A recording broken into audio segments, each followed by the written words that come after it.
انسانوں کو ڈھانپنے کے لیے اور انسانوں کو نوازنے کے لیے اور انسانوں کو اپنے قریب کرنے کے لیے اور ان کو اپنا تعلق عطا کرنے کے لیے اور ان کو بخشنے اور ان کی مغفرت کرنے کے لیے طرح طرح کے بہانے ڈھونڈتی ہے۔ اللہ جل شانہ مختلف مواقع انسانوں کو عطا کرتے ہیں جس میں وہ اللہ تعالیٰ کے قریب ہو جائیں، اللہ تعالیٰ کی مغفرت ان کو مل جائے، ان کی زندگی سنور جائے۔ فائدہ انسانوں کا ہی ہوتا ہے کہ اللہ جل شانہ یہ چاہتے ہیں کہ انسانوں کی زندگی سنور جائے۔ اس کے لیے جو بندوبست کیے جاتے ہیں، اس کے لیے اللہ تعالیٰ کی طرف سے جو انتظام اور جو اہتمام کیا جاتا ہے، اس میں سے یہ ہے کہ انسانوں کو کچھ خاص اوقات عطا کیے جائیں، جن اوقات میں جو عام سنت اللہ جاری و ساری ہے پوری کائنات کے اندر، کائنات کے رگ و ریشے کے اندر جو اللہ پاک کے قوانین اور اللہ تعالیٰ کی سنتیں چل رہی ہیں، ان روز مرہ کے قوانین سے ہٹ کر خصوصی انعامات کا اعلان کیا جائے، خصوصی طور پر انسانوں کے اللہ پاک کی طرف سے ایک بخشش کا اور عطا کا اور اللہ تعالیٰ کی شایان شان جو اللہ کی سخاوت ہے اس کا انسانوں کے لیے اعلان ہو۔ رمضان اس اللہ تعالیٰ کی اس شان کی ایک علامت اور اس کی نشانی ہے۔ رسول اللہ صلی اللہ علیہ وسلم نے فرمایا کہ اگر لوگوں کو یہ پتہ چل جائے کہ رمضان میں اللہ تعالیٰ نے اپنے بندوں کے لیے کیا کچھ رکھا ہے، اگر اس کا پورا اور صحیح علم ان کو حاصل ہو جائے تو یہ سارے انسان تمنا کریں گے کہ ساری زندگی رمضان رہے ان کا، یہ ایک دن بھی غیر رمضان کا ان کو گوارا نہیں ہوگا اگر ان کو یہ پتہ چل جائے کہ اللہ جل شانہ نے رمضان شریف میں کیا انسانوں کے لیے اللہ پاک نے رکھا کیا ہے۔ اسی طرح آپ نے فرمایا کہ یکم رمضان، جیسے ہی رمضان کا مہینہ شروع ہوتا ہے، یعنی اگر آج 29ویں کی رات ہے اور اگر یہ آج ہوتا وہ دن تو آج آئے وہ دن، تو آپ نے فرمایا کہ جیسے ہی رمضان شروع ہوتا ہے تو ایک خاص دروازہ ہے آسمان پر جو اس مہینے کی وجہ سے کھول دیا جاتا ہے، وہ باقی سال میں نہیں کھلا ہوتا، وہ خاص اس مہینے کے لیے کھولا جاتا ہے، اور آپ نے فرمایا کہ رمضان کی آخری گھڑیوں تک وہ کھلا رہتا ہے۔ جب رمضان کی آخری گھڑی ختم ہوتی ہے اور شوال کا چاند طلوع ہوتا ہے، وہ دروازہ بند کر دیا جاتا ہے۔ وہ خاص دروازہ ہے جہاں سے انسانوں کے لیے اللہ تعالیٰ کی رحمتیں اور رزق کی فراخیاں اور انسانوں کی مغفرت کے فیصلے اترتے ہیں، اور یہ وہ خاص دروازہ ہے جس کی طرف انسانوں کے اعمال قبولیت کے ایک اور انداز کے ساتھ آسمانوں کی جانب چڑھتے ہیں۔ الیہ یصعد الکلم الطیب، کہ جتنی پاک چیزیں ہیں اور پاک باتیں ہیں اور پاک کلمات ہیں وہ آسمانوں کی جانب ان کو اٹھایا جاتا ہے۔ رسول اللہ صلی اللہ علیہ وسلم نے فرمایا کہ اللہ جل شانہ نے میری امت کو روزوں کے حوالے سے، میں نے ابھی جو آپ کے سامنے آیت تلاوت کی، اس آیت سے واضح پتہ چلتا ہے کہ روزے پچھلی امتیں بھی رکھا کرتی تھی، اور صرف یہ نہیں کہ رکھا کرتی تھی، ان پر اسی طرح فرض تھے جس طرح کہ ہمارے اوپر فرض ہے، کیونکہ آیت کے الفاظ کیا ہیں کہ یا ایھا الذین آمنوا، ہم سے اللہ فرما رہے ہیں اے ایمان والو، کتب علیکم الصیام، تمہارے اوپر روزے فرض کیے گئے ہیں، کما کتب علی الذین من قبلکم، جیسے تم سے پچھلوں پر فرض کیے گئے تھے، جیسے پچھلی امتوں پر فرض کیے گئے تھے ایسے تم پر بھی فرض کیے گئے ہیں۔ اس سے پتہ چلتا ہے کہ پچھلی امتوں کے پاس روزے بھی تھے اور وہ فرض بھی تھے ان کے اوپر، لیکن آپ صلی اللہ علیہ وسلم نے فرمایا کہ میری امت کے لیے جو اللہ کا حضور کے ساتھ معاملہ ہے، خاص چیزیں ان کو عطا فرمائی ہیں، سید الانبیاء ہونے کی وجہ سے، امام الانبیاء ہونے کی وجہ سے، خاتم النبیین ہونے کی وجہ سے، حبیب اللہ ہونے کی وجہ سے، جو خاص رمضان کے حوالے سے 5 چیزیں ایسی ہیں جو میری اللہ جل شانہ نے صرف میری امت کو عطا فرمائی ہیں۔ پہلی چیز آپ نے اس کے اندر یہ ارشاد فرمائی کہ میری امت کے لوگ جب روزہ رکھیں اور اس روزے کی وجہ سے، کچھ نہ کھانے پینے کی وجہ سے، جو ان کے معدے کی جو مہک ان کے منہ میں آتی ہے، وہ مہک اللہ جل شانہ کو دنیا کی اور آخرت کی تمام خوشبوؤں سے زیادہ عزیز، سب سے زیادہ اللہ جل شانہ کو پسند ہے۔ حالانکہ آپ جانتے ہیں کہ منہ کی مہک، اور وہ بھی جو معدے سے اٹھتی ہے، معدے کے بھوکے ہونے کی وجہ سے جو معدے کے بخارات اٹھ کر منہ کے اندر آتے ہیں، بظاہر وہ کوئی خوشگوار چیز نہیں ہوتی، نہ وہ کوئی خوشبو ہوتی ہے، وہ بدبو ہوتی ہے، لیکن اللہ جل شانہ کو اس وجہ سے کہ یہ انسان جو ہے یہ اللہ جل شانہ کے حکم پر چلتے ہوئے اس نے یہ روزہ رکھا. دوسری روایت میں رسول اللہ صلی اللہ علیہ وسلم، اس کو پورا کرتا ہوں 5 چیزوں کو، لیکن ایک بات آپ کو اسے بتاؤں کہ حضور صلی اللہ علیہ وسلم نے فرمایا کہ اللہ تعالیٰ جس نیک عمل کو قبول فرما لیتے ہیں تو اس قبول شدہ نیک عمل پر جو اجر عطا فرماتے ہیں وہ 10 گنا سے لے کر 700 گنا تک ہوتا ہے. 10 گنا سے لے کر 700. اب ہر ایک کا مختلف ہوتا ہے. یہ نماز ہم نے پڑھی عصر کی، اللہ تعالیٰ ہم سب کی قبول فرمائے، ہماری ماؤں بہنوں کی بھی قبول فرمائے. یہ نماز ہم میں سے جس کی قبول ہو گئی ہے تو کم سے کم اجر جو اس کے اوپر ملا ہے وہ 10 گنا کا ہے. اور پھر کسی کی 20 گنا، کسی کی 100 گنا، کسی کی 200، کسی کی 300، کسی کی 400. کوئی ایسے خوش نصیب بھی ہوں گے کہ ان کی نماز اتنی کامل اور مکمل، اتنی خشوع و خضوع والی، اتنی یکسوئی والی اور اتنی اللہ تعالیٰ کی طرف انابت والی کہ اللہ پاک نے اس ایک نماز پر ان کو 700 نمازوں کا اجر عطا فرمایا ہوگا. یہ عام دنوں کی بات، پورے سال یہ اللہ کی طرف من جاء بالحسنۃ فلہ عشر امثالھا، قرآن کی آیت. یہ عام دنوں میں. تو اللہ تعالیٰ نے فرمایا کہ یہ میرا معاملہ ہے مخلوق کے ساتھ، لیکن عام اعمال میں یہ معاملہ ہے. باقی اعمال میں کہا کہ یہ سب اعمال میں یہ معاملہ ہے سوائے روزے کے. روزے کے لیے اللہ پاک نے فرمایا کہ باقیوں کے لیے جیسے 700 گنا کو ایک آخری حد بیان فرمایا، کہا کہ روزے کے لیے کوئی بالائی حد نہیں ہے کہ اللہ تعالیٰ روزے پر کتنا عطا فرمائیں گے اور کتنے گنا زیادہ عطا فرمائیں گے، کہ کہا کہ اس کی کوئی حد نہیں. الصوم لی وانا اجزی بہ، روزہ میرے لیے ہے، اس کا اجر میں خود طے کروں گا کہ میں کتنا ادا کرتا ہوں، کتنا انسان کو اس کے اوپر نوازتا ہوں. یہ ثواب کسی اور عمل کے اوپر نہیں بتایا گیا کہ جس کے اندر یہ کہا کہ گویا کہ انتہائی مقدار کا اعلان ہی نہیں کیا گیا.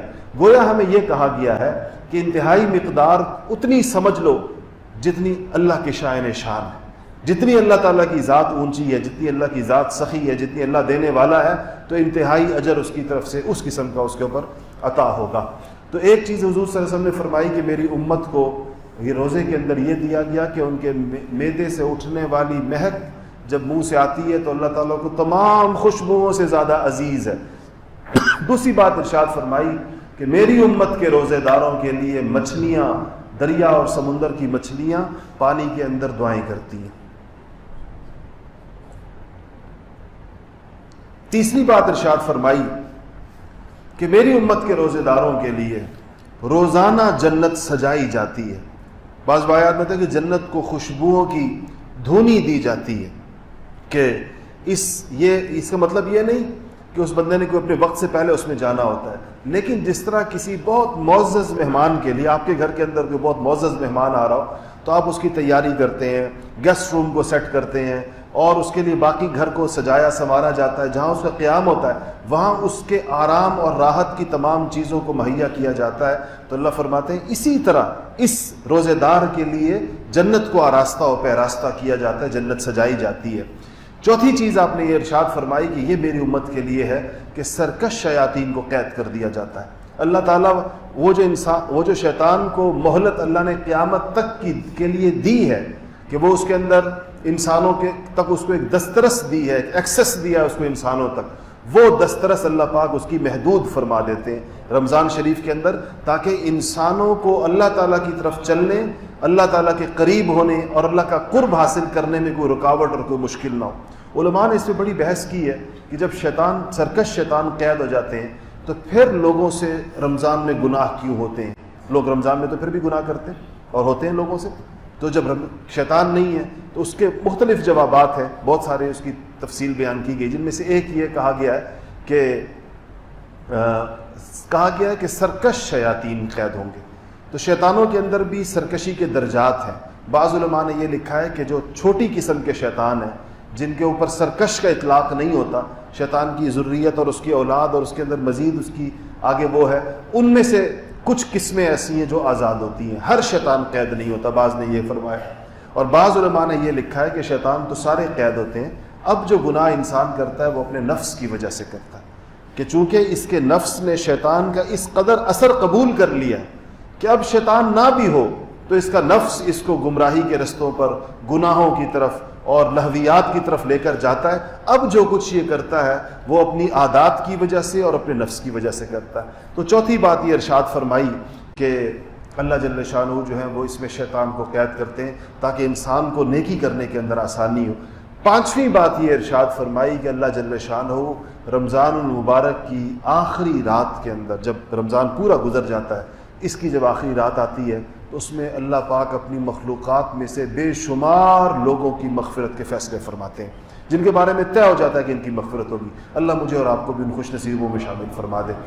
تو یہ اتنی اہم ترین اور اتنی خاص چیز، خاص اوقات ہماری طرف اللہ تعالیٰ کے فضل و کرم سے آ رہے ہیں، اور اللہ تعالیٰ ہمیں زندگی دے کے ہم اس تک پہنچ جائیں۔ رمضان شریف جب تک شروع نہیں ہوا تو کسی کے بارے میں ضمانت نہیں ہے۔ آخر آپ سوچیں، غالب امکان یہ ہے کہ رمضان کل شام سے شروع ہوگا، لیکن آج رات بھی تو بہت سے لوگوں کا انتقال ہوگا۔ آج آپ دیکھ لیں گے پوری دنیا کے اندر کتنے لوگ آج فوت ہوتے ہیں، آج شام کو ہوتے ہیں، کل صبح کو ہوتے ہیں۔ تو اس لیے آخر تک کسی کے پاس کوئی ضمانت نہیں ہے کہ اس کو رمضان نصیب ہوتا ہے یا نہیں ہوتا۔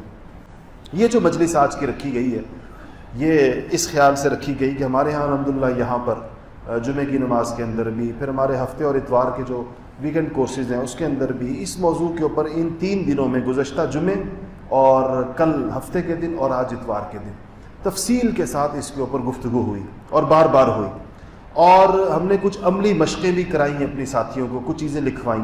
آج ہمیں خیال نہیں تھا کہ ہم اس اشتہار میں اور اعلان میں لکھتے کہ ہماری جو مائیں بہنیں تشریف لائی ہیں وہ بھی کچھ قلم کاغذ اپنے ساتھ لے کر آئیں، تو ہم کچھ چیزیں اس میں ایسی ہیں کہ جس کا تعلق ایک قیمتی اوقات کی طرف جا رہا ہوں، اور کن قیمتی اوقات کے اندر میں داخل ہو رہا ہوں، اس کو پورا کا پورا فائدہ ہوتا ہے۔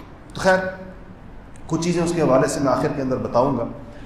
آج کی اس مجلس میں جو بات سب سے پہلے میں عرض کرنا چاہ رہا تھا رمضان کے فضائل کے بعد، وہ یہ تھی کہ رسول اللہ صلی اللہ علیہ وسلم کا معمول کیا تھا، صحابہ کو کیا بتاتے تھے جب رمضان آتا تھا۔ ایک تو حضرات صحابہ نے آپ کی چیزوں کو محفوظ کیا ہے اور اس کو ہم تک پہنچایا ہے، اور بڑی صحیح سندوں کے ساتھ پہنچایا ہے۔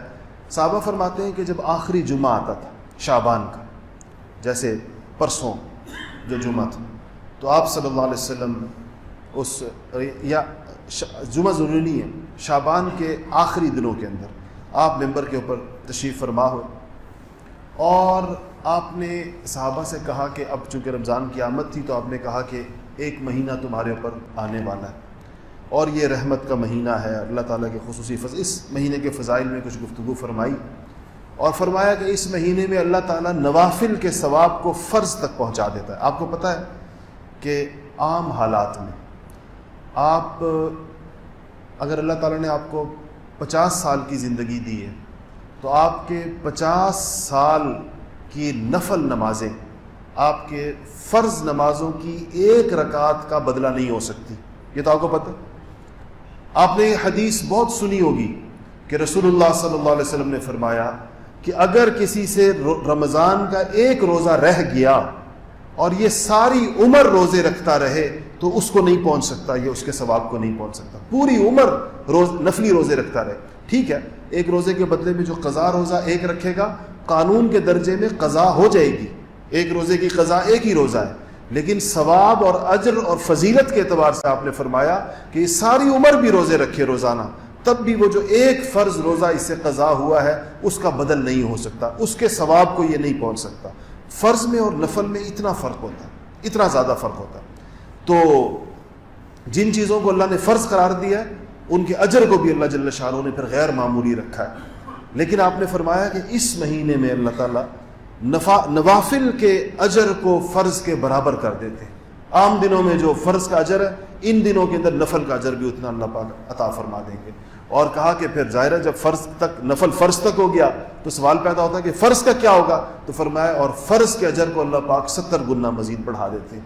جو آپ نے نماز پڑھی، آج ہم نے بھی عصر پڑھی، اگر یہ آج رمضان کے اندر ہم پڑھتے تو ہمیں 70 اضافی نمازوں کا بھی اس کے ساتھ اگر رمضان کی عصر جو پڑھی جائے گی، تو یہ اللہ تعالیٰ کی طرف سے خاص طور پر اس پر یہ بات حضور صلی اللہ علیہ وسلم نے ارشاد فرمائی۔ اس کے بعد صحابہ کو اس کی ترغیب عطا فرمائی۔ پھر حضرات صحابہ فرماتے ہیں کہ حضور اکرم صلی اللہ علیہ وسلم کی دعائیں بہت ساری ہیں جو اس موقع پر آتی ہیں۔ ایک دعا وہ ہے جو کہ آپ رمضان سے 2 مہینہ پہلے مانگنا شروع کرتے تھے، اور وہ دعا وہ ہے جو رجب کا چاند دیکھنے کے بعد آپ مانگا کرتے تھے۔ آپ حضرات نے بار بار سنی ہوگی، اللہم بارک لنا فی رجب، آپ کیونکہ رجب کا چاند دیکھا تو کہتے یا اللہ ہمیں اس رجب کے اندر ہمارے اس رجب کے اندر برکت عطا فرما، اللہم بارک لنا فی رجب و شعبان. اس کے بعد شعبان آتا ہے جو ابھی مہینہ ختم ہو رہا ہے، وبلغنا رمضان، اور یا اللہ ہمیں رمضان المبارک تک پہنچا دے. یہ دعا تو آپ 2 پورے مہینے مانگا کرتے تھے، جو رجب کے پہلے دن سے شروع کرتے تھے اور رمضان اور شعبان تک بھی مانگا کرتے تھے.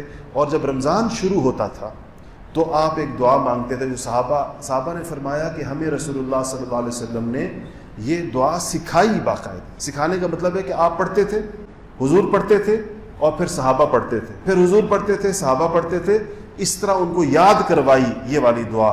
اور وہ دعا ہے اللہم، یہ بہت خوبصورت مطلب اور معنی ہے اس کے، اللہم سلمنی لرمضان، یا اللہ مجھے رمضان کے لیے تندرست اور صحیح سلامت کر دیجیے میرے جسم کو، یعنی میری بیماریاں دور فرما دیجیے. وہ سارے اعذار اور وہ تکلیفیں جو مجھے رمضان میں روزہ رکھنے سے، عبادت کرنے سے، سجدے کرنے سے، اللہ تعالیٰ کے آگے سجدہ ریز ہونے سے، اپنے آپ کو مجاہدے اور تھکاوٹ کے اندر ڈالنے سے، وہ بیماریاں جو رکاوٹ بن جاتی ہیں، یا رب العالمین میری ان بیماریوں کو دور فرما. اللہم سلمنی لرمضان، اور پھر وہ سلم رمضان لی، اور یا اللہ اس رمضان کو کہ ایک ایک لمحے کو، ایک ایک منٹ اور ایک ایک سیکنڈ کو جو اس میں تو عطا فرمائے گا اس کو میرے لیے کامل اور مکمل کر دے، یعنی میں مکمل طریقے سے اس لمحے کو وصول کر لوں، میں رمضان کا کوئی ایک منٹ اور سیکنڈ ضائع نہ کروں. اور فرمایا کہ وَسَلِّمْهُ لِي مُتَقَبَّلًا، اور ضائع تو بندہ نہ کرے، اعمال تو کی توفیق تو ہو جائے، لیکن اصل بات تو یہ کہ وہ اعمال قبول بھی ہوں. کتنے لوگ ایسے ہیں جو عمل کرتے ہیں، خدا جانے عمل قبول ہوتا ہے یا نہیں ہوتا. تو کہا کہ اور یا اللہ پھر جو میں عمل کروں تیری توفیق سے، پھر وہ عمل تیرے پاس قبول بھی ہو جائے، تو اس کو مقبول بھی فرما لے اس عمل کو. تو یہ دعا میں پڑھتا ہوں، آپ ذرا میرے ساتھ پڑھیں تاکہ ہماری ہو جائے. پھر اس کو اللہم سلمنی لرمضان وسلم رمضان لی وسلمہ لی متقبلا. دوبارہ پڑھ لیں، مائیں بہنیں بھی پڑھیں اس کو ایک دفعہ، کم سے کم ایک دفعہ ہم وہ دعا پڑھ لیں جو صحابہ نے حضور کے کہنے کے اوپر پڑھی تھی کہ اللہم سلمنی لرمضان وسلم رمضان لی وسلمہ لی متقبلا.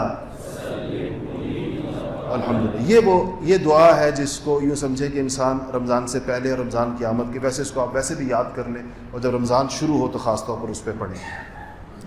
دوسری بات یہ ذہن میں رکھیں کہ رسول اللہ صلی اللہ علیہ وسلم نے اس مہینے کو کچھ چیزوں کے ساتھ جوڑا ہے، جس میں سے پہلی بات آپ نے یہ ارشاد فرمائی ہے اس حدیث شریف کے اندر کہ رمضان شہر اللہ ہے، اللہ کا مہینہ.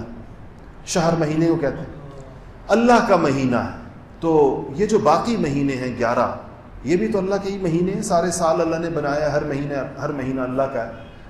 اس کا اللہ کا مہینہ ہونے کا مطلب یہ ہے کہ انسان اس مہینے میں اہتمام اور خصوصیت کے ساتھ اللہ تعالیٰ کی محبت، اللہ کی معرفت، اللہ تعالیٰ کی اطاعت کی طرف جو سفر کرتا ہے تو وہ اس کا عام دنوں کی نسبت زیادہ تیز رفتار ہوتا ہے.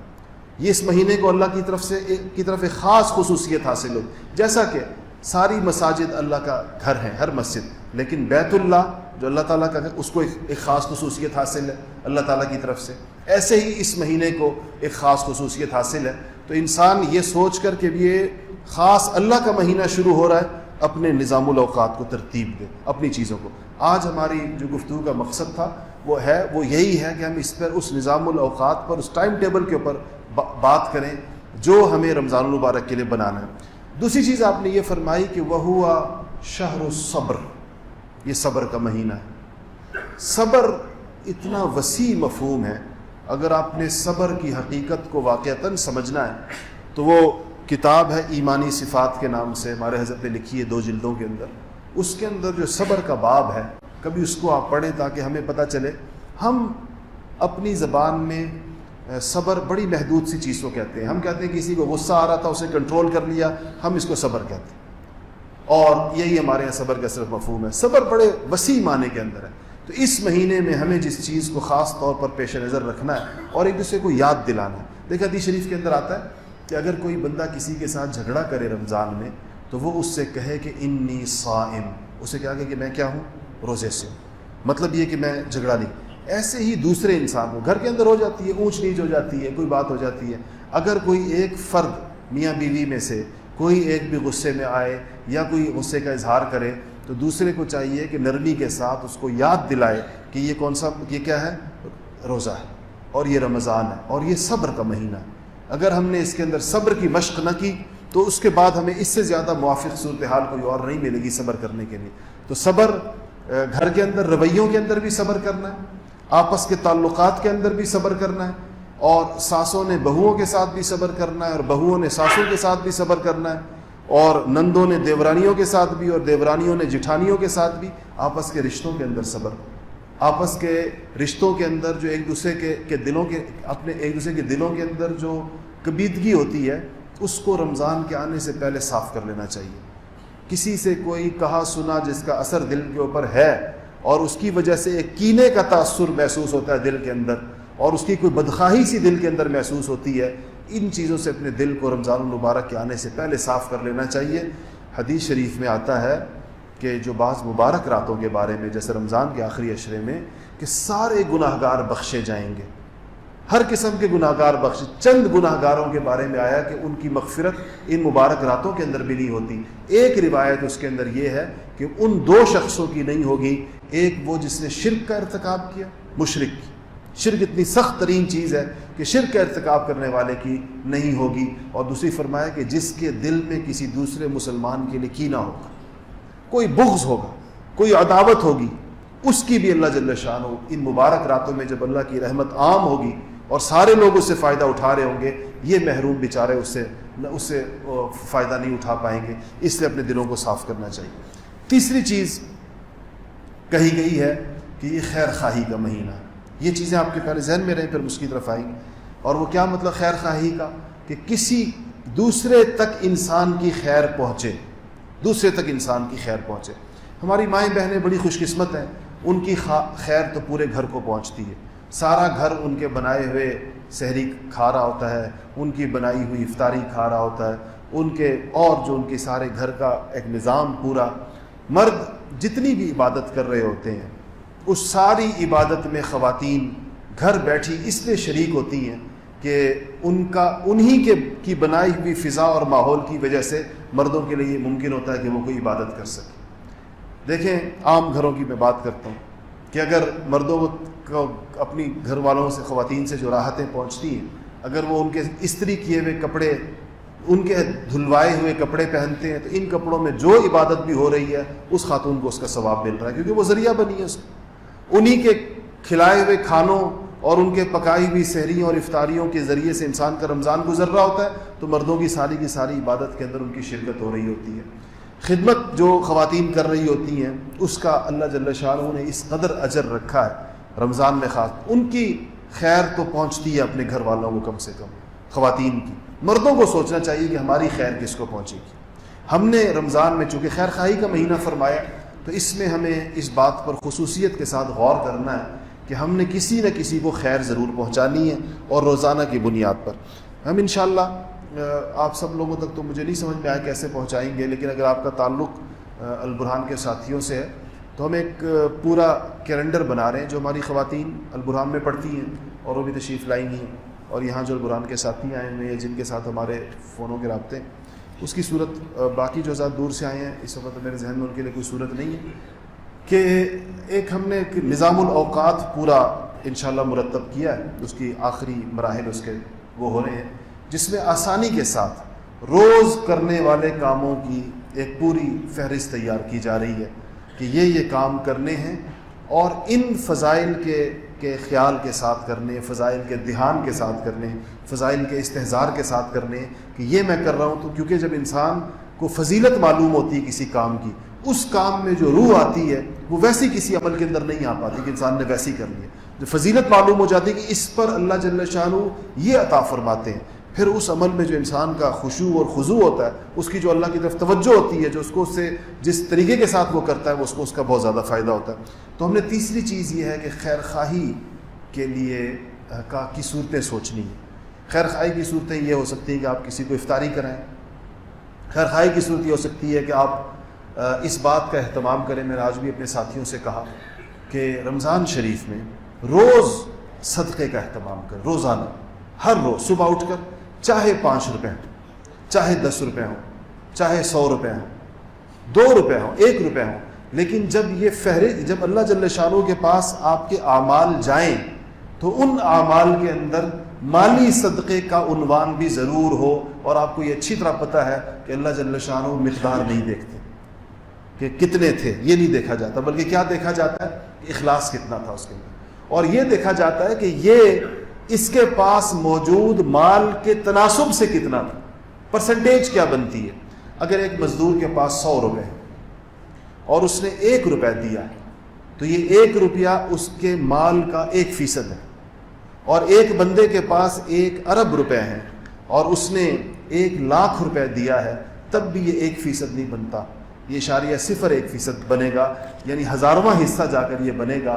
تو اس مزدور کا روپیہ جو 1 ہے وہ اس کے لاکھ روپے سے زیادہ وزنی ہے, کیونکہ وہ اس کے کل مال کا 1%, اس نے اپنا 1% دیا. جیسے کہ سیدنا ابوبکر صدیق رضی اللہ تعالیٰ عنہ نے کل دیا اور عمر فاروق نے اپنے کل مال کا نصف دیا. اس کو اللہ تعالیٰ دیکھتے ہیں کہ یہ جو لایا ہے, جو اس نے دیا ہے, اس نے کیونکہ مجاہدہ قربانی ہے, اس نے اپنے پاس موجود چیزوں میں سے کتنے پر ایثار کیا, کتنے کے اوپر اس نے قربانی کی. تو ایک تو خیر خواہی کے اندر جو ہے وہ روزانہ صدقے کا اہتمام ہے جو ہمیں کرنا. اس کا آسان طریقہ یہ ہے کہ ڈبہ گھر کے اندر رکھ لیں اور صبح اس کے اندر جو 10-50 روپے آپ کی توفیق ہو وہ اس کے اندر ڈال دیا کریں, اور 3-4-5 دن کے بعد اس کو کھول کر جو پیسے نکلیں وہ کہیں خیر کے مصارف کے اندر غریبوں کو, فقیروں کو, مسکینوں کو, ان کے اوپر اس کو خرچ کر دیا کریں.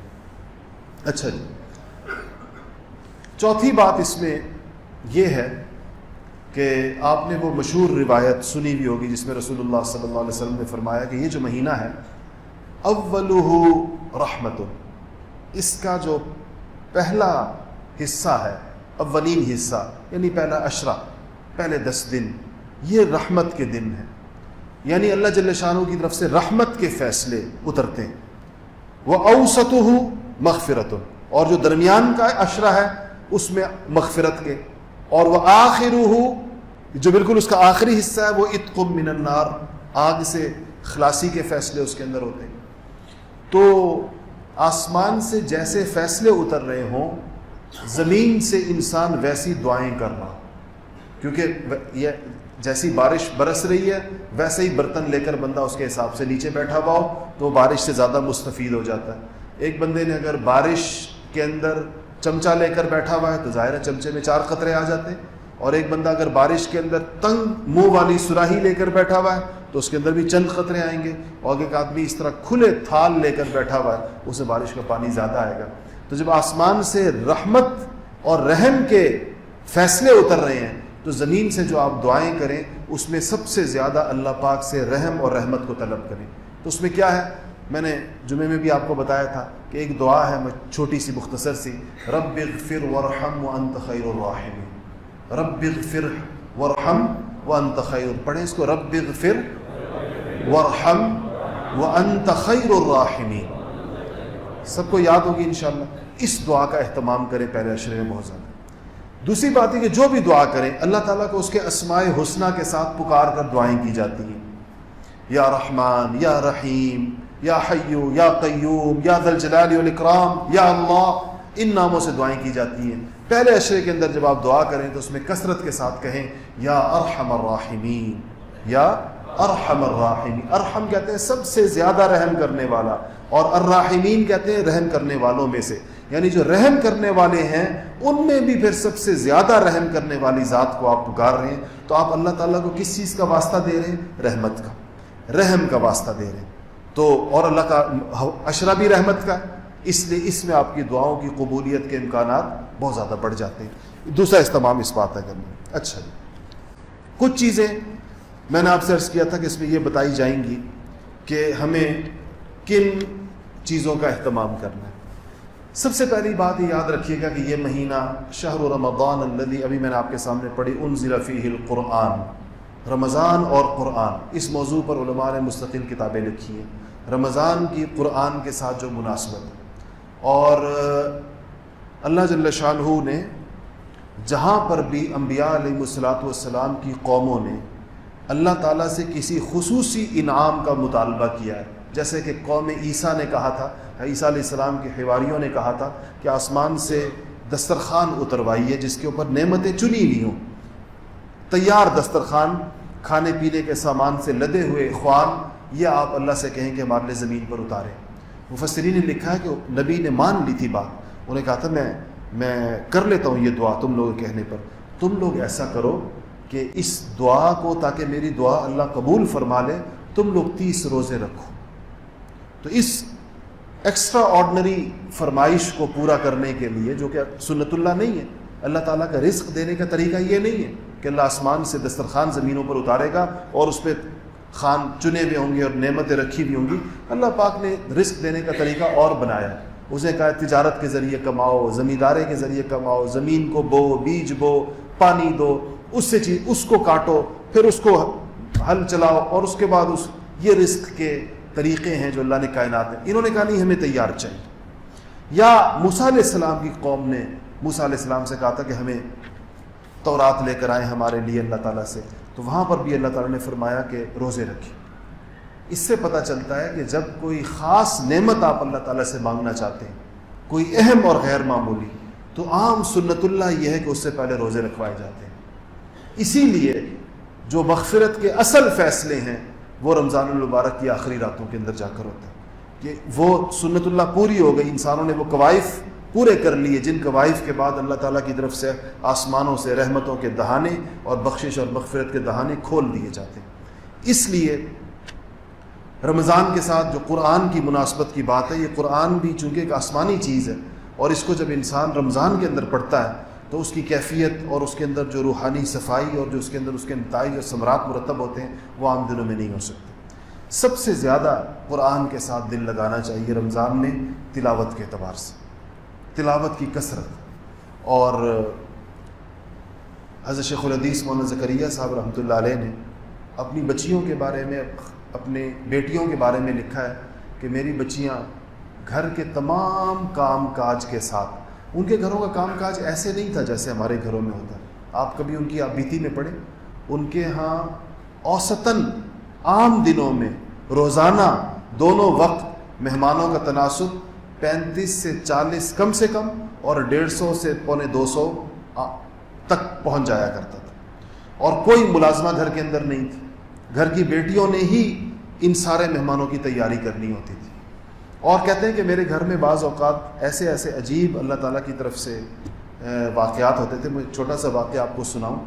کہتے ہیں کہ ایک دن میں باہر نکلا اپنے گھر سے، تو میں نے دیکھا کہ شیخ العرب والعجم، شیخ الاسلام والمسلمین حضرت مولانا سید حسین احمد صاحب مدنی رحمۃ اللہ علیہ تشریف لا رہے ہیں میری طرف، میرے گھر کی طرف۔ اور اس کی وجہ یہ ہوتی تھی کہ حضرت مدنی رحمۃ اللہ علیہ دیوبند میں حدیث پڑھاتے تھے، تو جب انہوں نے کہیں جانا ہوتا تھا تو جو دیوبند کا قصبہ ہے یو پی میں، یہ چھوٹا سا قصبہ ہے، اس پہ جو ٹرین گزرتی ہے وہ لوکل لائن گزرتی ہے۔ سہارنپور جو ہے جہاں سے شیخ الحدیث صاحب ہوتے تھے وہ ضلع ہے، سہارنپور ضلع کا صدر مقام ہے، یعنی ایک پروونشل ہیڈ کوارٹر ہے، تو وہاں پر وہ جنکشن ہے، بڑی لائن ہے، تو وہ ادھر سے نکل کر سہارنپور آیا کرتے تھے ریل گاڑی کے اندر۔ پھر اگلی ریل گاڑی کے اندر کبھی 3 گھنٹے ہوتے تھے، کبھی 4 گھنٹے ہوتے تھے، تو وہ یہ وقت حضرت شیخ الحدیث صاحب کے پاس آ جایا کرتے تھے۔ حضرت شیخ الحدیث صاحب ان سے بہت چھوٹے تھے عمر میں اور اپنے آپ کو ان کو چھوٹوں میں سمجھتے تھے، تو کہتے ہیں حضرت تشریف لائے، تو میں تو حیران۔ اچھا، حضرت کے پیچھے کہا کہ 6 7 8 لوگ اور بھی، تو کہنے لگے کہ میں نے ان کو دیکھا، میں گھر کے باہر ہی تھا، تو فرمایا کہ دوپہر کا وقت، دوپہر کے کھانے کا وقت، گھر کے اندر کھانا کھایا جا چکا تھا، تو کہتے ہیں میں نے ان سے کہا کہ اوپر حضرت کا مہمان خانہ اوپر ہے سہارنپور کے اندر، میں نے دیکھا الحمدللہ اللہ کے فضل سے، ہم سہارنپور گئے تھے، دیکھا اس گھر، اس مہمان خانے کو بھی دیکھا، تو کہا کہ میں نے مہمانوں سے کہا کہ آپ لوگ اوپر چڑھتے جائیں، میں نے سیڑھیوں کی طرف اشارہ کیا، حضرت بھی اوپر چلے گئے، پیچھے پیچھے جو لوگ تھے وہ 8 10 لوگ وہ بھی پیچھے چلے گئے۔ کہتے ہیں میں نے بیٹیوں کو آواز لگائی کہ جلدی سے آگ لگا دو چولہوں کے اندر، سوئی گیس نہیں ہوتی تھی اس زمانے میں، لکڑی کے چولہے، یعنی لکڑیوں کو آگ لگاؤ۔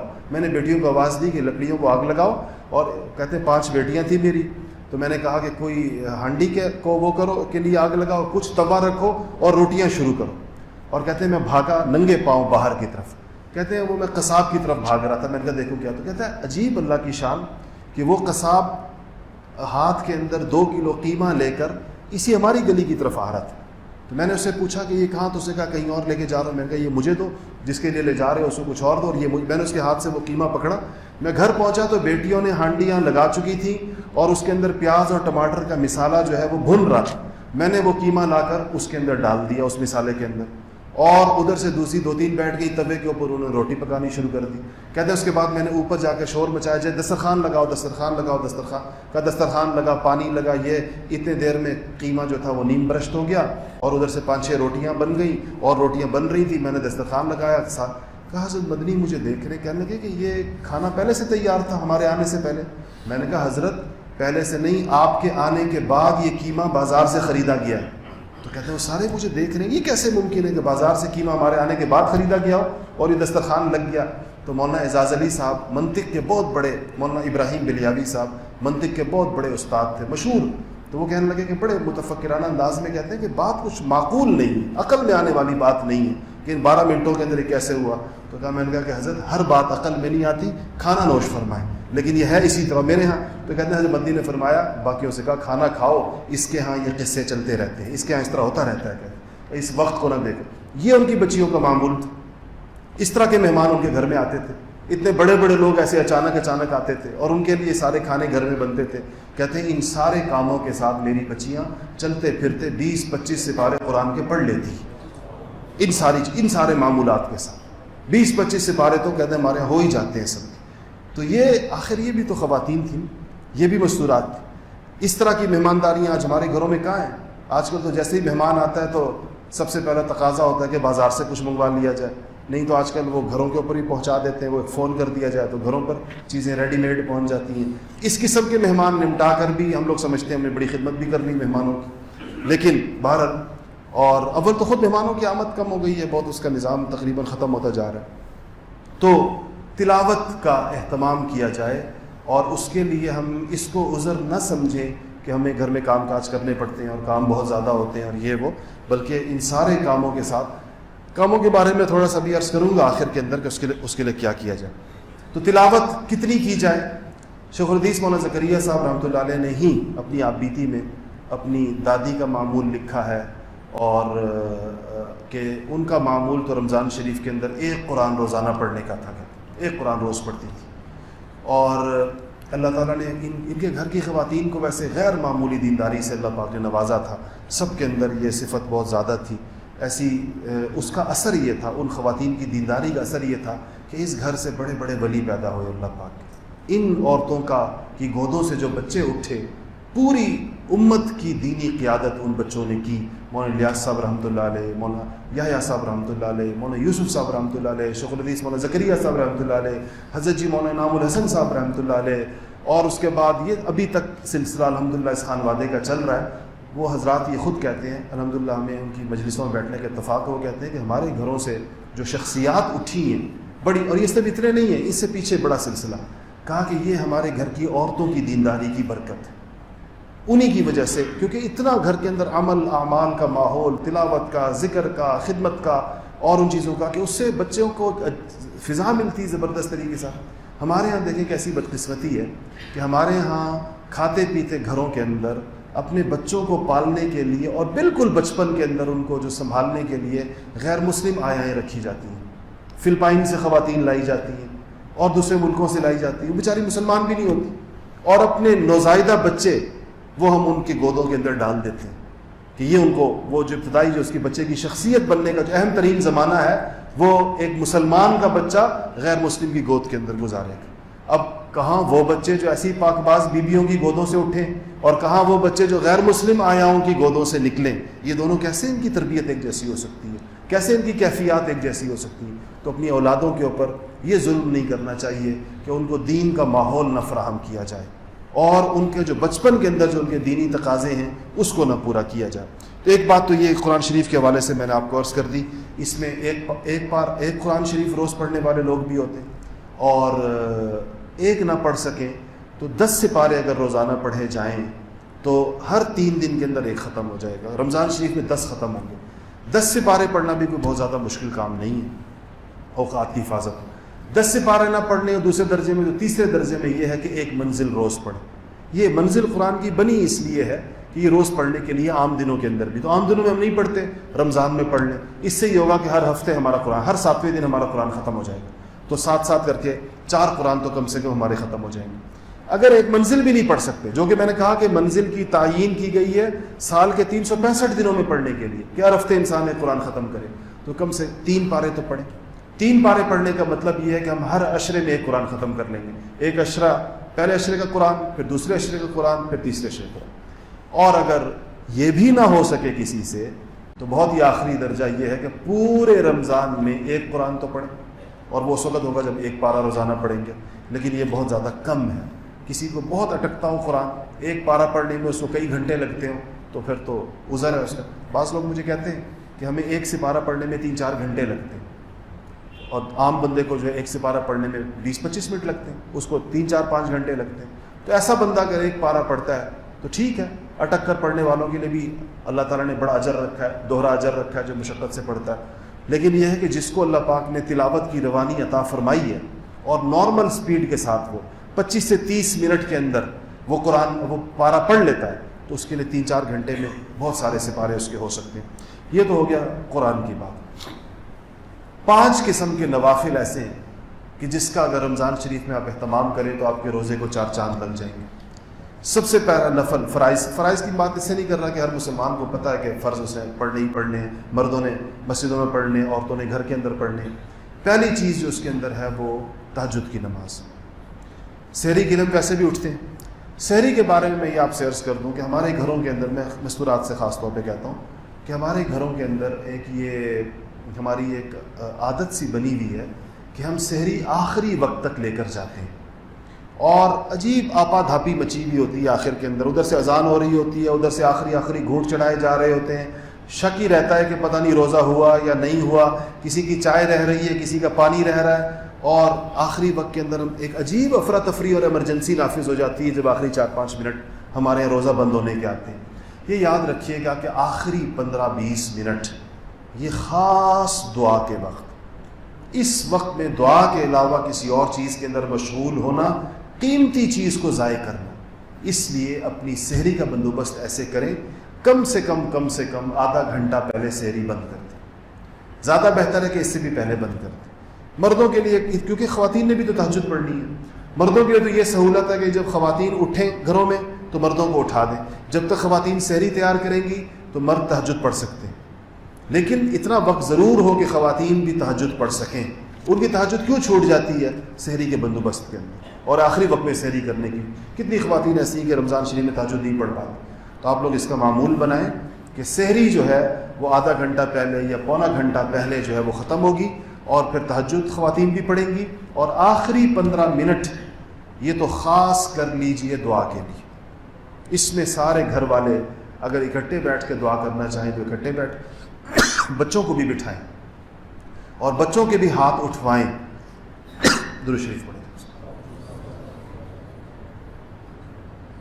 جس گھر میں اس وقت میں سفید داڑھیوں والے بوڑھے اور سفید اوڑھنیوں والی بوڑھیاں اور جوان مرد اور جوان عورتیں اور چھوٹے بچے اور بچیاں سارے اس مبارک وقت میں اللہ کی بارگاہ میں اپنے ہاتھ اٹھائے ہوئے ہوں گے، وہ گھر اللہ کی نگاہوں کے اندر کتنا چمکے گا اور کتنا اللہ تعالیٰ کی طرف سے اس گھر پر خصوصی انعام ہوگا.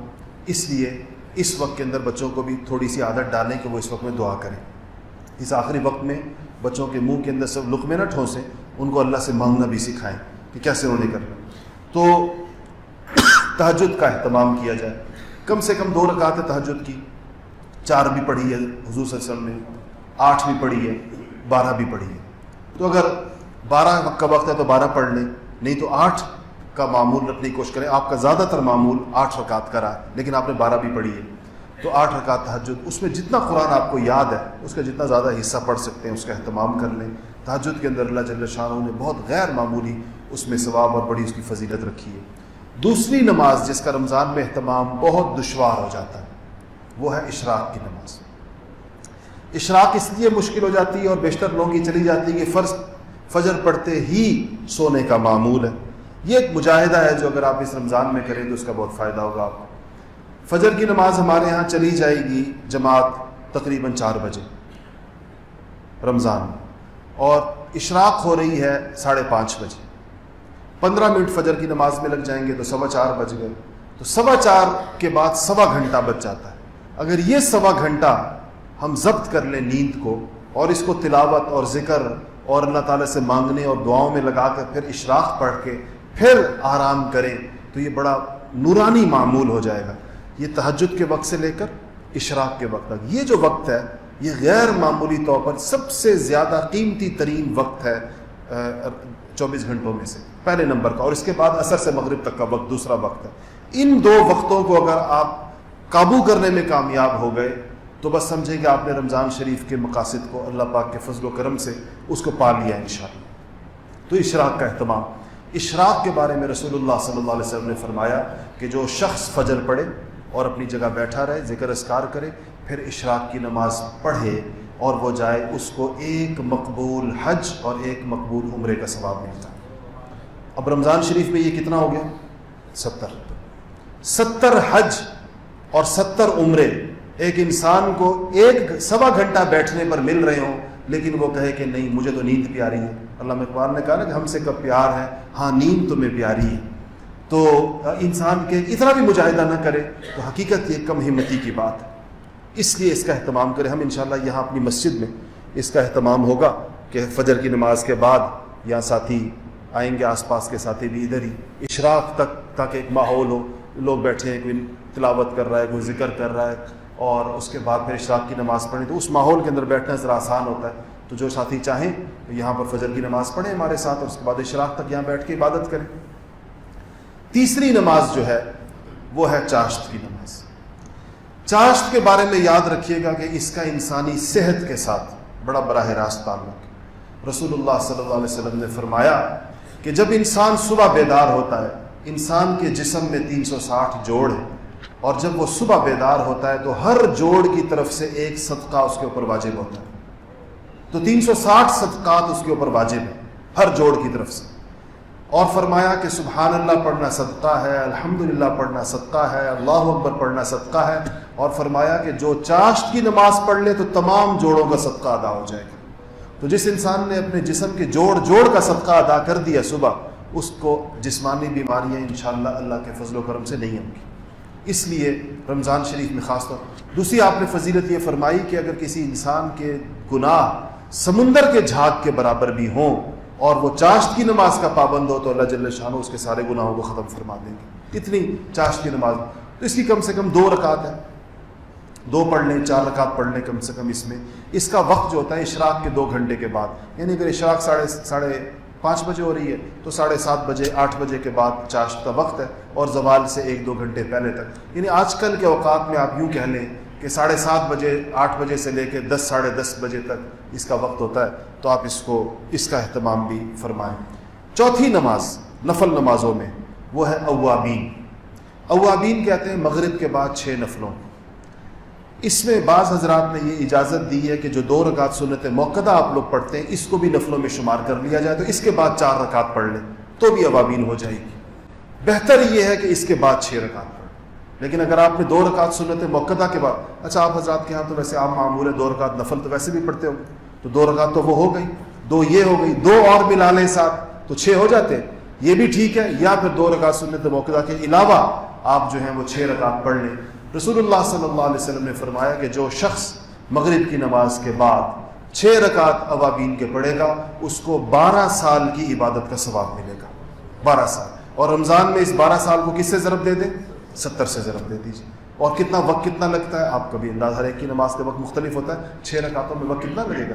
بہت زیادہ لگ گیا، 15 منٹ لگ جائے. 5 منٹ میں 2 رکعت خشوع و خضوع کے ساتھ. 5 منٹ سے زیادہ آپ 2 نفل میں کس کا وقت لگتا ہے؟ میں نے ابھی اپنے ساتھیوں سے پوچھا کہ 2 رکعت میں کتنا وقت لگتا ہے، کہتے ہیں بمشکل 2 منٹ. تو تیز رفتار لوگ بھی ہوتے ہیں تو 2 منٹ والوں کے اندر کل 6 منٹ لگیں گے. اس کا مطلب ہے 6 رکعتوں کے اندر. تو یہ ہے اوابین. 4 نوافل ہو گئے، تہجد، چاشت، تہجد کے بعد اشراق، چاشت، اوابین. 5ویں نماز جس کا اہتمام کریں وہ ہے صلاۃ التسبیح. صلاۃ التسبیح وہ تحفہ ہے جو رسول اللہ صلی اللہ علیہ وسلم نے اپنے چچا سیدنا عباس بن عبد المطلب رضی اللہ تعالیٰ عنہ کو عطا فرمایا تھا، اور کہا تھا کہ چچا، لفظ تحفہ استعمال کیا، کہا چچا آپ کو ایک ایسا تحفہ دوں کہ جس کی وجہ سے آپ کے وہ گناہ جو چھوٹے ہوں یا بڑے ہوں، جان کر کیے ہوں یا بھول کر کیے ہوں، آپ کو یاد ہوں یا آپ بھول گئے ہوں، وہ سارے کے سارے اللہ تعالیٰ معاف فرما دیں۔ تو انہوں نے کہا کہ جی ایسا تحفہ کون نہ قبول کرے، تو آپ نے صلاۃ تسبیح ان کو سکھائی تھی۔ پھر فرمایا تھا کہ چچا ہو سکے تو روز پڑھ لیا کر، روز، یعنی سب سے بہتر یہ ہے کہ روز پڑھ لیں، روز نہ پڑھ سکیں تو ہفتے میں ایک دفعہ پڑھیں، ہفتے میں ایک دفعہ نہ پڑھ سکیں تو مہینے میں ایک دفعہ پڑھیں، مہینے میں ایک دفعہ نہ پڑھ سکیں تو سال میں ایک دفعہ پڑھ لیں، اور اگر سال میں بھی ایک دفعہ نہ پڑھ سکیں تو چچا زندگی میں ایک دفعہ ضرور پڑھ لیں اس کو۔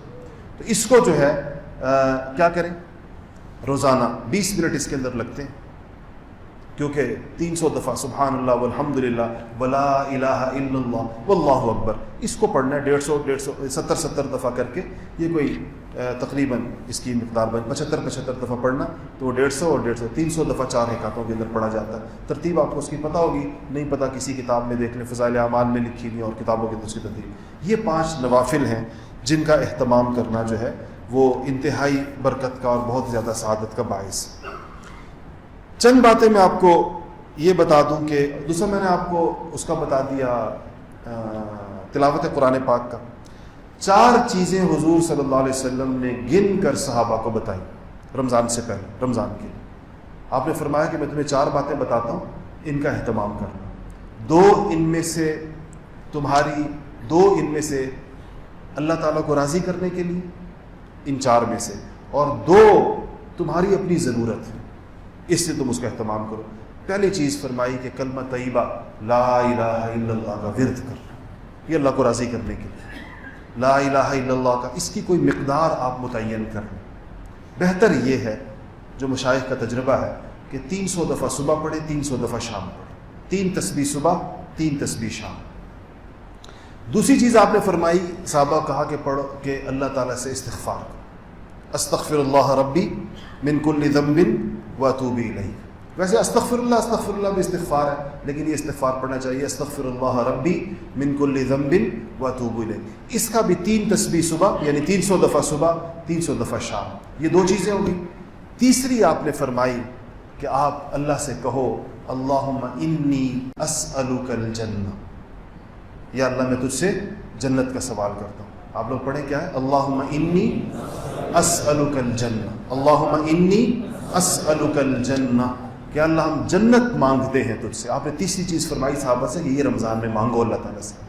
اور چوتھی چیز فرمائی کیا، کہو اللہم اجرنی من النار، اللہم اجرنی من النار، یا اللہ مجھے آگ سے میری حفاظت فرما، یعنی جہنم سے پناہ، جنت مانگو، اور ان الفاظ کے ساتھ۔ تو یہ الفاظ آپ اپنے پاس نوٹ کر لیں کہ اللہم انی اسألک الجنہ، اس کو خوب اس کی دعا کریں، اور اللہم اجرنی من النار، یا اللہ آگ سے ہماری حفاظت فرما۔ یہ 4 باتیں آپ نے خاص طور پر تلقین فرمائی ہیں۔ 5ویں بات کا اس کے ساتھ اضافہ فرما لیں، اور وہ ہے کثرت کے ساتھ درود شریف۔ حضور اکرم صلی اللہ علیہ وسلم رحمت کائنات، محسن انسانیت، ہمارے آقا، ہمارے ماوا و ملجا، ان کے ہمارے اوپر اتنے احسانات ہیں، ہمارا بال بال ان کے احسانات کے اندر بندھا ہوا ہے۔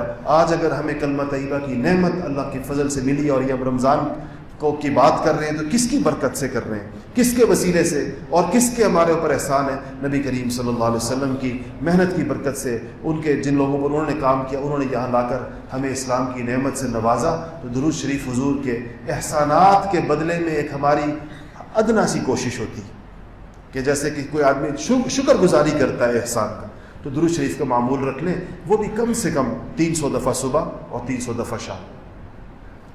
تو یہ بھی اس کے اندر شامل کر لیجیے۔ یہ تو کہ رمضان کے اندر کی چیزیں، کچھ چیزیں میں آپ کو عرض کر دوں جو میں نے لکھا بھی تھا اس میں، کچھ چیزیں ایسی ہیں جو رمضان سے پہلے ابھی کرنے کی ہیں، جس طرح شعبان کی یا تو آخری آدھا گھنٹہ ہے، اور یا پھر اگر کل روزہ نہیں آتا تو پھر 24 گھنٹے اور آدھا گھنٹہ باقی ہے، 7 بجے نماز ہوگی، مغرب کی 6:30 ہونے والے، تو یا آدھا گھنٹہ باقی ہے یا 24.5 گھنٹے باقی ہیں۔ سب سے پہلی چیز رمضان میں جانے سے پہلے وہ یہ ہے کہ انسان وہ جو میں نے آپ کو بتائی شروع کے اندر اور پڑھوائی بھی صحیح کہ دعا کرے۔ دعا کے بغیر کوئی چیز نہیں ہوتی، اللہ سے مانگے، اللہ کے دیے بغیر انسان کو کچھ نہیں ملتا۔ دوسری چیز رمضان میں جانے سے پہلے یہ ہے کہ انسان صدق دل سے توبہ کرے، اپنی پچھلی ساری زندگی کی خطاؤں کو اور اپنے گناہوں کو اور اپنی نافرمانیوں کو اور اپنی معصیتوں کو یاد کر کر کے اللہ تعالیٰ سے توبہ کرے کہ اللہ میں توبہ کرتا ہوں۔ توبہ پر یہ ہوتا ہے کہ جو حقوق اللہ ہوتے ہیں جو انسان سے کہ وہ سارے کے سارے معاف ہو جاتے ہیں۔ کیا چیز رہ جاتی ہے؟ جن کی ادائیگی کرنی ہوتی ہے، مثلا نمازیں آپ کے ذمے رہ گئیں جو آپ نے پڑھنی ہے، جو پہلے نہیں پڑھی، اور آپ کے ذمے زکوٰۃ رہ گئی اگر ہے کوئی، تو اگر حج نہیں کیا تو وہ آپ کے ذمے ہے، اور اگر کوئی روزے چھوڑے ہیں پچھلے رمضانوں کے اندر تو وہ آپ کے ذمے ہیں۔ تو اس توبہ کے اندر اس کو مان لیں، اللہ تعالیٰ سے کہیں کہ اللہ یہ میرے ذمے ہے اور میں اس کو کروں گا۔ مان لیں آپ کا کوئی بندہ آپ سے پیسے لے کر بھاگ جائے اور آپ کو اندیشہ ہو کہ دے گا یا نہیں دے گا، تو جب وہ مان بھی جائے تو آپ کہتے ہیں چلو آدھا کام ہو گیا، اس نے مان لیا کہ میرے اوپر ہیں۔ تو آپ بھی مان لیں اللہ تعالیٰ کے سامنے کہ یا اللہ یہ میرے ذمے ہیں، اتنی نمازیں میرے ذمے ہیں اور اتنے روزے میرے ذمے ہیں، اتنی زکوٰۃ میرے ذمے ہے اور حج میرے ذمے ہے، یا اللہ یہ میں کروں گا، مجھے تو مہلت عطا فرما اور مجھے توفیق عطا فرما، میں مانتا ہوں، تسلیم کرتا ہوں کہ میرے ذمے موجود ہیں۔ ایک تو یہ کام اس کے اندر ہو جائے۔ دوسری چیزوں کا تعلق مخلوق کے ساتھ ہے، بڑا سخت معاملہ ہے۔ کن چیزوں پر ہے؟ جن کی غیبت کی ہے وہ ان کے معاف کرنے سے معاف ہوگی، جن کے پیسے دینے ہیں وہ پیسے دے کر ہی قصہ ختم ہوگا۔ اگر کسی نے گھروں کے اندر ماؤں کو ان کا حصہ نہیں دیا میراث میں سے، بہنوں کو ان کی میراث نہیں دی، بیویوں کو ان کا مہر نہیں دیا، تو وہ اب ان مالی معاملات کو بھی ٹھیک کر۔ اور کسی پارٹنر کے پیسے دینے ہیں، کسی اور بندے کے پیسے دینے ہیں، کسی کی کوئی اور اس سے معافی مانگنی ہے، تو مخلوق کے ساتھ بھی اپنے معاملات کو ٹھیک کر لیا جائے۔ یہ توبہ کا حصہ ہے۔ اس سب کے ساتھ توبہ مکمل ہوتی ہے۔ توبہ صرف زبان سے توبہ کرنے سے نہیں ہوتی، وہ تو ویسے ہی کرتے رہتے ہیں سارا دن، لیکن ان چیزوں کو کا اہتمام کرنے سے۔ تیسری چیز یہ بات یاد رکھیے گا کہ رمضان ہمت کا مہینہ ہے۔ اما عائشہ صدیقہ رضی اللہ تعالیٰ عنہ فرماتی کہ نبی کریم صلی اللہ علیہ وسلم رمضان میں کمر کس لیا کرتے تھے۔ کمر کسنے کا مطلب کیا ہوتا ہے؟ جیسے کوئی بندہ کسی محاذ کے لیے تیار ہو جاتا ہے کہ اب یہ جو ہے یہ ہمت کے ساتھ یہ وقت گزارنے کا موقع ہے۔ اور سچی بات یہ ہے کہ انسان کو خود توفیق نہ ہو تو کچھ وقت جا کر اہل ہمت کے ساتھ گزارے، ان کو دیکھے وہ کیا کر رہے ہیں رمضان کے، ان کا رمضان کیسے گزرا۔ ہم لوگ سارے آپ کو پتہ ہی ہے آخری عشرے، دل تو ابھی سے جانے کو چاہتا ہے لیکن یہاں کام ذمہ داریاں ہوتی ہیں۔ کربلا شریف جاتے ہیں آخری عشرے میں اپنے حضرت اپنے شیخ و مرشد کے پاس، وہاں ہم نے کیا دیکھا، زندگی اتنا عرصہ گزر گیا، حضرت سے میرے تعلق کو اللہ کا فضل ہے، اللہ اس کو قبول فرمائے، 25-26 سال ہو گئے۔ تو رمضان شریف کے اندر ہم جب آخری عشرے میں جاتے ہیں، آخری عشرے میں مغرب کی نماز سے لے کر صبح اشراق کی نماز تک اس پوری رات میں ہم نے کبھی حضرت کی کمر فرش کے ساتھ لگی بھی نہیں دیکھی، کبھی بھی۔ پورا یہ وقت جاگنے کا معمول اور بہترین عبادت، ایسی ہمت کے ساتھ۔ ادھر تراویح ختم ہوتی ہے تو کچھ مہمان آ جاتے ہیں حجرے میں، اس میں معتکف میں، ہمارے جیسے کوئی منہ چڑھے وہ جا کر حضرت کے پاس آنے کے، مہمانوں کو کہا جاتا ہے کہ رمضان شریف لوگ، لیکن وہ آ جاتے ہیں تو کچھ ان کے لیے پھل منگوا لیا، کچھ چیزیں منگا لی، تھوڑا سا مہمانوں کا اکرام فرماتے ہیں، پھر ایک حافظ صاحب متعین ہے جا کر پھر کھڑے ہو جاتے ہیں۔ اور تراویح میں 1 سپارہ سنا، اب کھڑے ہو کے 3 سپارے سنتے ہیں تراویح کے فوراً بعد، آدھے گھنٹے بعد۔ اس کے بعد وہ حافظ صاحب تھک جاتے ہیں، ظاہر بات ہے، تو حافظ صاحب کو چھٹی دے دیتے ہیں۔ حافظ صاحب بھی گئے، جو 7 لوگ کھڑے ہو جاتے ہیں وہ بھی گئے، ہر ایک کمر پکڑے ہوئے آ رہا ہوتا ہے کیونکہ پہلے سے تراویح پڑھی ہوتی ہے، پھر یہ 3 سپارے لوگوں کو بھیج کر خود دوسری جگہ مصلی ڈال کے اپنی تہجد پہ کھڑے ہو جاتے ہیں۔ اس کے بعد تہجد پڑھتے رہیں گے، نفل پڑھتے رہیں گے، اس میں 1.5-2 گھنٹے، بعض اوقات اس میں جگہ بدلتے رہتے ہیں، ادھر چلے گئے، بڑی جگہ وہاں کھلی۔ اس کے بعد پھر دوبارہ حافظ صاحب آ جائیں گے، وہی جسے 3 پارے سنائے تھے وہ دوبارہ آ کر 3 اور سپارے سنائے گا، اس میں پھر کھڑے ہو جائیں گے، اس کے پیچھے 3 سپارے سنیں۔ اس کے بعد پھر اپنے معمولات، پھر سحری ہو جائے گی، اس کے بعد پھر دعا کوئی آدھا گھنٹہ پونا گھنٹہ ایسی دعا۔ میرا معتکف ہمیشہ ان کے معتکف کے ساتھ جڑا ہوا ہوتا ہے، ایک ہی دیوار، ہماری ایک دیوار ایک ہوتی ہے درمیان میں۔ اس وقت جو میں ان کے رونے کی آوازیں اور آہوزاری اور اللہ پاک، ایسے لگتا ہے جیسے اس بندے نے ساری رات غفلت میں گزاری ہے اور اب رو رہا ہے کہ یا اللہ میں نے عبادت نہیں کی ہے، اور ساری رات ایک تختے کی طرح سیدھی کمر کے ساتھ گزاری ہوتی، اور پھر رو کر آدھا پونا گھنٹہ وہ دعائیں، اور اس کے بعد فجر کی نماز کے بعد بیان کرتے۔ کتنا مشکل کام ہے اس طرح کی مغرب سے فجر تک کا وقت گزار کے اب فجر کے بعد بیان کرنا. اور جو ساتھی یہاں بہت سارے ساتھی بیٹھے ہیں جنہوں نے یہ مناظر دیکھے, درجنوں بیٹھے ہیں, اس بیان میں لطیفے بھی سناتے ہیں. بعض اوقات لوگوں سے کہتے ہیں میں تمہیں جگا رہا ہوں کیونکہ اشراق کے تمہیں نیند آ رہی ہوگی, اس لیے میں یہ ہنسی مذاق کی بھی بیچ میں بات کر, تم ہنسو گے تاکہ تمہاری نیند اڑ جائے. اب بھی لوگوں کی نیند اڑانے کی فکر ہے, اپنی نیند کے ذریعے. اس کے بعد پھر اشراق ہوتی ہے. اشراق کے بعد پھر میں نے دیکھا ہے کہ لیٹتے ہیں جا کر, اور تھوڑا مختصر سا وقت. یہ ہمت والی, اس کو ہمت کہتے ہیں. اس طرح سے ہم اپنے رمضان شریف کو گزارنے کی نیت کریں. اور اس کا ایک حصہ یہ ہے کہ اگر خود ہمت نہ ہوتی ہو تو ہمت والوں کے پاس جا کر کچھ وقت گزارا جائے. ان کو دیکھ دیکھ کر انسپائر ہوتا ہے بندہ کہ یہ بھی انسان ہے. اور ان کی عمر کتنی ہے؟ 70 سال عمر. 70 سال کا بندہ اگر ان معمولات کے ساتھ زندگی گزار سکتا ہے تو میں بھی اپنے آپ کو جوان سمجھتا ہوں, اور آپ لوگ بھی اپنے آپ کو جوان سمجھتے ہوں گے. تو ہم جوانوں کے لیے تو اور بھی زیادہ اس کی بات ہے کہ ہم اس میں ہمت کریں. چوتھی چیز یہ ہے, میں آپ سے بھی کہہ رہا ہوں اور خواتین سے خاص طور پہ کہہ رہا ہوں, یہ خریداری کا مسئلہ, خریداری بازار, یہ ذرا خواتین کی کمزوری زیادہ ہے. اور بار بار جا کر بھی ان کی تسلی نہیں ہوتی ہے, ایک چیز کو لے لینے کے بعد بھی اور بدلوانے کے بعد بھی اور دوسری دفعہ اس سے زیادہ بہتر لانے کے بعد بھی پھر بھی ایک طلب ہوتی ہے کہ بازار دوبارہ جایا جائے. تو رمضان شریف کے اندر بازاروں کو خیر آباد کہہ دیجیے. اگر کل کا دن باقی ہے تو جو خریداری ہے وہ کر لیں. عید کی بھی کر لیں, روزوں کی بھی کر لیں. عید کی بھی کر لیں, روزوں کی بھی کر لیں. راشن واشن تو مردوں کے ذمہ ہونا چاہیے تو وہ بھی لا کر ڈال دیں. صرف ایک چیز رہ جائے گی آپ کی, سبزی اور پھل, چونکہ پورے مہینے کا لانا مشکل ہوتا ہے. اس کا دن رکھ لیں کہ ہفتے میں ایک دفعہ یا 2 دفعہ اس کو لانا ہے, تو وہ مرد لا کر گھر کے اندر پہنچا دیا کریں. خواتین اس بات کا ارادہ اور عزم کر لیں کہ پورے رمضان میں ہم ایک دفعہ بھی بازار نہیں جائیں گے, ٹھیک ہے انشاءاللہ. اور جو سودا سلف ہے اس کو لے لیں ابھی سے. تو پہلی چیز ضروری خریداری ساری کر لیں. 5ویں چیز جو ہم سب کے لیے بڑی ضروری ہے, وہ صرف ہم ساروں کی زندگیوں میں آ گئی ہے, وہ ہے خرافات اور لایانی. پہلے جب ہم بیانات کرتے تھے آج سے 8, 10, 12 سال پہلے, تو ہم خواتین سے کہتے تھے کہ اس مہینے میں ڈائجسٹ نہ پڑھیں اور ٹی وی نہ دیکھیں. اس زمانے میں وہ ڈائجسٹ پڑھے جاتے تھے, نہیں, خواتین ڈائجسٹ اور فلانا ڈائجسٹ, اور تم کہتے کہ یہ لایانی چیزیں, کہانیاں, قصے ہیں, جھوٹے قصے ہیں سارے, اس کو نہ پڑھیں, یہ وقت قرآن پڑھا کریں. تو اب تو ڈائجسٹوں وائجسٹوں قصہ ہو گیا ختم تمام. اب تو کیا چیزیں آ گئی ہیں, اب یہ آگے مصیبتیں نہیں. اب یہ واٹس ایپ ہے اور یہ فیس بک ہے اور یہ ٹویٹر ہے اور یہ فلانی چیزیں, اس میں ہم سارے لوگ ایک ہی طرح سے مبتلا ہیں. اس کو لایانی سمجھتے ہوئے بالکل خیر آباد کہتے ہیں. انشاءاللہ کوئی بڑے نقصان کا اندیشہ نہیں کہ ہم کہیں کہ اگر 1 مہینہ ہم نے اس کو نہ کیا تو خدا جانے کیا ہو جائے گا. انشاءاللہ کچھ بھی نہیں ہوتا. کوئی اہم خبر آپ سے نہیں چھپے گی. جس خبر کا آپ تک پہنچنا ضروری ہے وہ آپ تک پہنچ کے رہے گی, چاہے آپ اس کے لیے ان چیزوں کا اہتمام کریں یا نہ کریں. اس سے وقت بہت زیادہ ضائع ہوتا ہے. وقت ضائع ہونے کے علاوہ نحوست ہوتی ہے. ایسی چیزیں لایانی اور فضول اور بلا ضرورت, اور بعض اوقات غیر شرعی محرم نامحرم کے مسائل, اس کے اندر مردوں کے لیے عورتوں کو دیکھنا جائز نہیں, ڈیجیٹل اسکرینوں پر بھی عورتوں کے لیے مردوں کو دیکھنا جائز نہیں. اس لیے ان چیزوں کو خیر آباد کہتے ہیں اس مہینے کے اندر.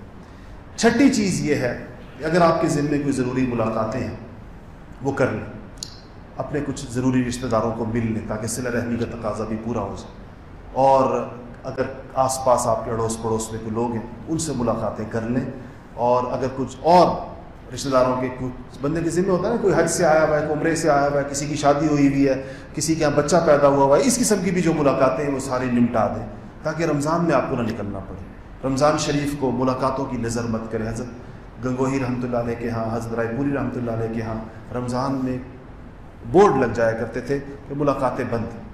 ہم یہاں پر بھی اس کا اہتمام کریں. مجھے بھی تھوڑا مہلت دے اس بات تھی کہ کوئی میں اللہ کا نام لوں.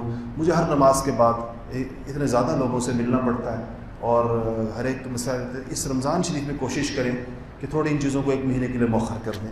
تو اگر میں نماز کے بعد بھی یہاں بیٹھا ہوں, کوئی تلاوت کر رہا ہوں, کوئی ذکر کر رہا ہوں, تو اس میں کوشش کریں کہ اس دوران بھی لوگ تسلسل سے تشریف لاتے رہتے ہیں. میں کچھ کہہ نہیں سکتا مروت کی وجہ سے. رمضان شریف میں کوشش کریں کہ ہم لوگ بھی کوئی اللہ کا نام لے سکیں. ویسے تو موقع پتہ نہیں ملتا ہے, نہیں ملتا.